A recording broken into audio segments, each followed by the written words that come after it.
Hello friends, দেখুন একটা পনিরের রেসিপি দেখাচ্ছি। এটা আমি সম্পূর্ণ সাদা তেল দিয়ে করেছি। তা এবার আমি তেলটা দিয়ে দিয়েছি, তেলটা গরম হয়ে গেছে। পনিরটাকেও কেটে নিয়েছি, এটা 200 গ্রাম পনির আছে। তা পনিরগুলোকে এবার আমি তেলেতে হালকা করে একটু ভেজে নেবো। নিয়ে এরকম করে সবকটা যত পনির সেই পনিরগুলো সবকটাই ভেজে নেবো। নিয়ে এবার ওই তেলেতেই আমি করব, তাতে কি স্বাদটা বেশি হয়। তাই আমি একটু বাটার দিয়ে দিলাম, দিয়ে একটা কাঁচা লঙ্কা চিড়ে দিয়ে দিলাম, আর গোটা গরম মশলা দিয়ে দিলাম, তেজপাতা দিয়ে দিলাম, দিয়ে এটাকে নাড়াচাড়া করে নিলাম। এবার ক্যাপসিকাম কেটে গেছিলো, ক্যাপসিকামটা দিয়ে দিলাম। দেওয়ার পর এবার আদা, টমেটো আর কাঁচা লঙ্কা পেস্ট সেটা দিয়ে দিলাম। দেওয়ার পর আমি একটু টমেটো কেচাপ দিয়ে দিলাম। এবার হলুদ দিয়ে দিলাম, একটু ধনে গুঁড়ো, একটু জিরে গুঁড়ো, নুন, একটু মিষ্টি, এগুলো সব দিয়ে দেবো। আর দিয়ে দিলাম খানিকটা আমি ড্রাই করে রেখেছিলাম পোস্তর সঙ্গে একটুখানি কাজু আর একটুখানি চীনাবাদাম। এটা দিয়ে আমার ড্রাই করা ছিল, সেইটাকেই আমি দিয়ে দিলাম। আর 2-4টে তিল ছিল।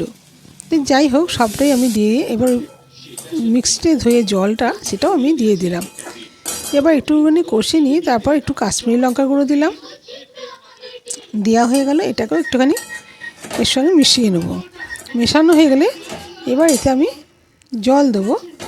তা একটু ভালো করে কষে নিয়ে করলে খুব ভালো লাগে। এই দইটা ছিল, সেই দইটাকে আমি দিয়ে দেবো। দিয়ে এটাকেও একটুখানি ভালো করে মিশিয়ে নিলাম। এবার একটু জল দিয়ে দেবো। জল দিয়ে হয়ে গেলে এবার পনিরগুলো দিয়ে রেখেছি, এবার পনিরগুলোকে সব দিয়ে দেবো। দিয়ে একটু ফুটতে দেবো। আমি এতে আর জল দেবো না। এবার আমি এটাকে খানিকটা ফুটতে দেবো। দিলেই আমার প্রায় তৈরি হয়ে যাবে। এতে এখনও জিনিস বাকি আছে দেবো। তো যাই হোক, আগে একটুখানি ফুটে যাক। তারপর একটু খানিকটা ধনে পাতা কুচি রেখেছি, সেটাকেও দিয়ে দিলাম। দিয়ে এটাকেও একটু ফুটতে দেবো।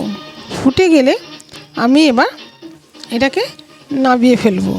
আর এতে দেবো একটুখানি ভাজা মশলা আমি রেখেছি। সেই ভাজা মশলার মধ্যে সমস্ত কিছু দেয়া আছে। তাই এবার দিয়ে এটাকে আমি একটু ফুটিয়ে তারপর নামিয়ে গরম গরম সার্ভ করে। এটা রুটি, ভাত, লুচি, পরোটা সবেতেই ভালো লাগে। কেমন লাগলো রেসিপিটা? যদি ভালো লেগে থাকে তাহলে চ্যানেলটাকে সাবস্ক্রাইব করে পাশে থাকবেন, লাইক কমেন্ট করতে ভুলবেন না। আশা করি আপনাদের কাছে খুব ভালো লাগবে। তো ভাজা মশলা রেসিপি যদি জানতে